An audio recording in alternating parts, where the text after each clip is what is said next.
पूरी टीम के साथ जा रहा हूं भैया। किसने दिया है?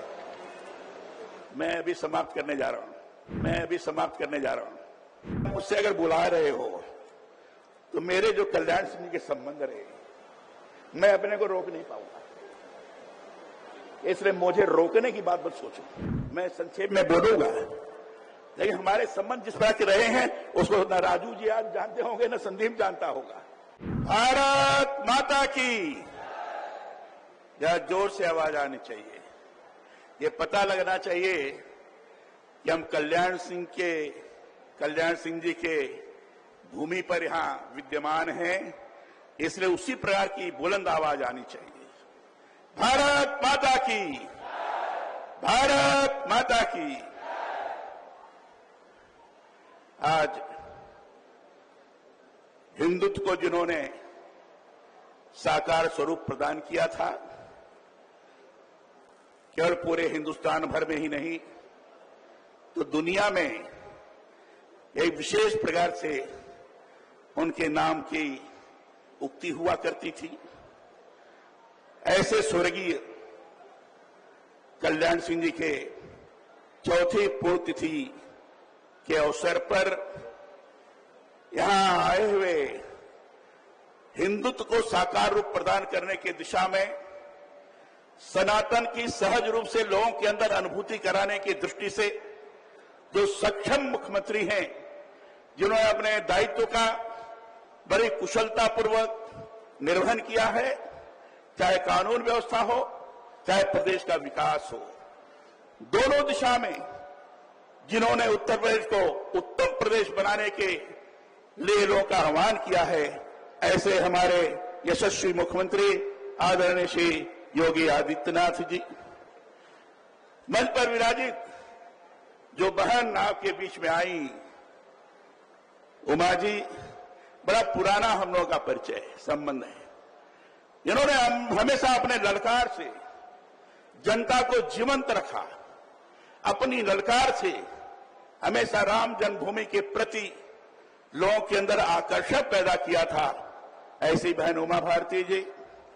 मंच पर विराजित हमारे केंद्रीय मंत्री, बड़े ही गतिशील व्यक्तित्व के धनी, शिक्षा के क्षेत्र में नई शिक्षा नीति को लागू कर केवल भारत को नहीं तो दुनिया को भी भारत की शिक्षा नीति कैसी होनी चाहिए, इस प्रकार के एहसास कराने वाले हमारे आदरणीय श्री धर्मेंद्र प्रधान जी, भारतीय जनता पार्टी के प्रदेश के अध्यक्ष श्रीमान भूपेन्द्र चौधरी जी, हमारे उत्तर प्रदेश के दोनों उप मुख्यमंत्री श्रीमान केशव मौर्य जी, ब्रजेश पाठक जी, हमारे सभी सम्मानित मंत्रीगण जिन्होंने ये आयोजन किया है।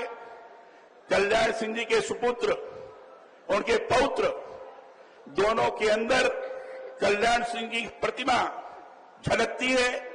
ऐसे राजू भैया, संदीप जी, मंच पर विराजित पार्टी के बड़े वरिष्ठ कार्यकर्तागण जिन्होंने इस कार्यक्रम को सफलीभूत करने की दिशा में लगातार प्रयास किया है, ऐसे सम्मानित मंचगण, यहां आए हुए बड़ी तादाद में आसपास के जिलों से भी, यहां के लोग भी जो कल्याण सिंह जी के पुण्यतिथि को सहज रूप से लोगों के सामने प्रस्तुत करने के लिए, उनके प्रति श्रद्धांजलि अर्पित करने के लिए आए हुए ऐसे सभी सम्मानित नागरिक बंधुगण, माताएं बहनें, पत्रकार मित्रों, छायाकार बंधुओं, मित्रों, कल्याण सिंह जी नाम आते ही लगता है कि वो हमारे पास बैठे हुए हैं। हम लोग अपना अभिन्न संबंध था, उस संबंधों का वर्णन मैं शब्दों में नहीं कर सकता। परिचय तो बहुत पहले से था, लेकिन 1980 में भारतीय जनता पार्टी की स्थापना के बाद स्वर्गीय माधव प्रसाद जी त्रिपाठी पार्टी के अध्यक्ष थे। हम 3 महामंत्री थे, कल्याण सिंह जी थे, मैं था और स्वर्गीय सूर्यकृष्ण जी थे। हम तीनों महामंत्री और माधव बाबू काम करते थे। माधव बाबू 86 में उनका स्वर्गवास हो गया। उसके बाद मैंने अपने नेताओं को अटल जी, सुंदर सिंह जी मंडारी, इन लोगों से विशेष आग्रह करके मैंने कहा कि अगर प्रदेश को नई दिशा प्रदान करनी है, प्रदेश के अंदर आम जनता के अंदर भारतीय जनता पार्टी के प्रति अगर विश्वास पैदा करना है तो कल्याण सिंह जी को उत्तर प्रदेश का अध्यक्ष बनाना चाहिए।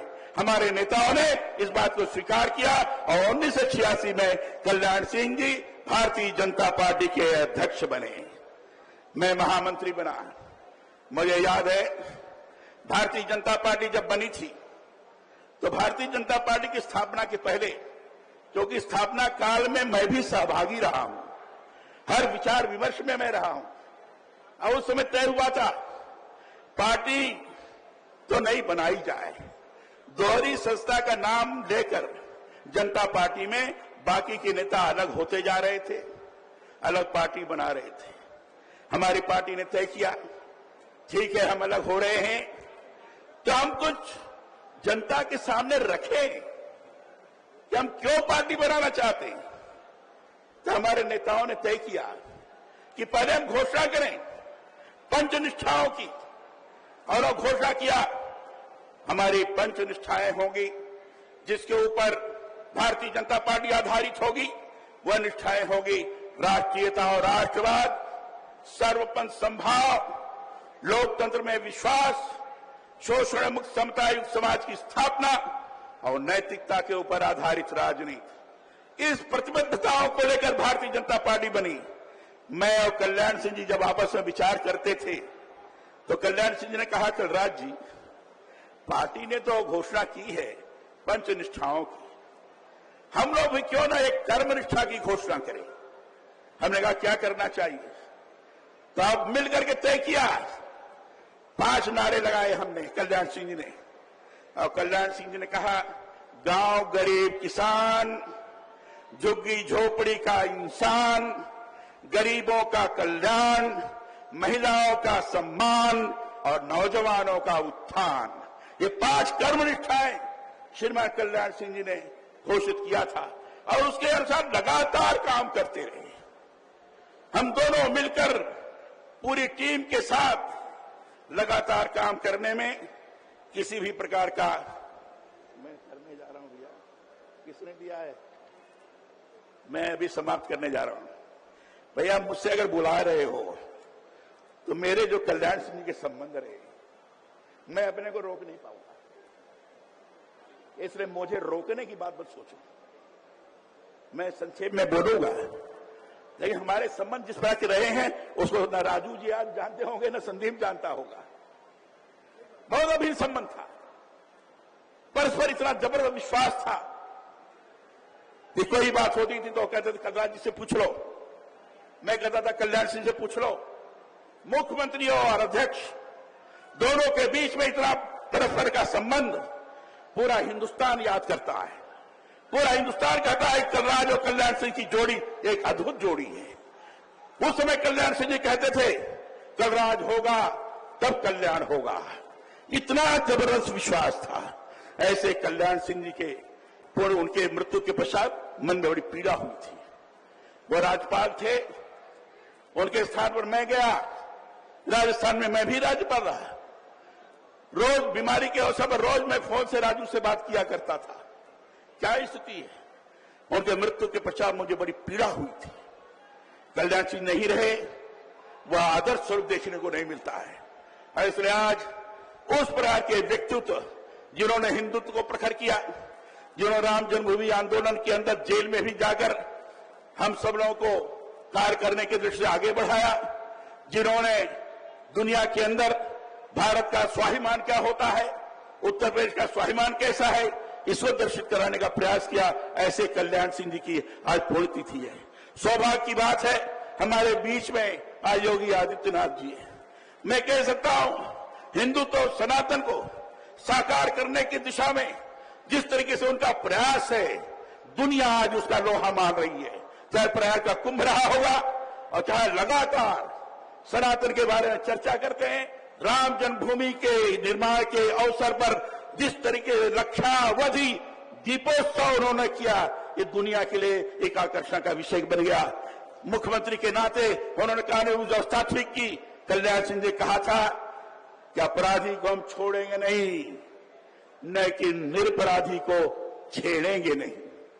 उसी स्लोगन के आधार पर आदित्यनाथ जी चल रहे हैं, विकास को गति प्रदान कर रहे हैं। एक अच्छी स्थिति का निर्माण हुआ है। आज ऐसे अवसर पर कल्याण सिंह जी को मैं हृदय की गहराइयों से अपनी श्रद्धांजलि अर्पित करते हुए, आप सब लोगों के चरणों में प्रणाम करते हुए, मंच पर बैठे हुए सभी लोगों को प्रणाम करते हुए अपनी वाणी को मैं विराम देता हूं। बहुत बहुत धन्यवाद।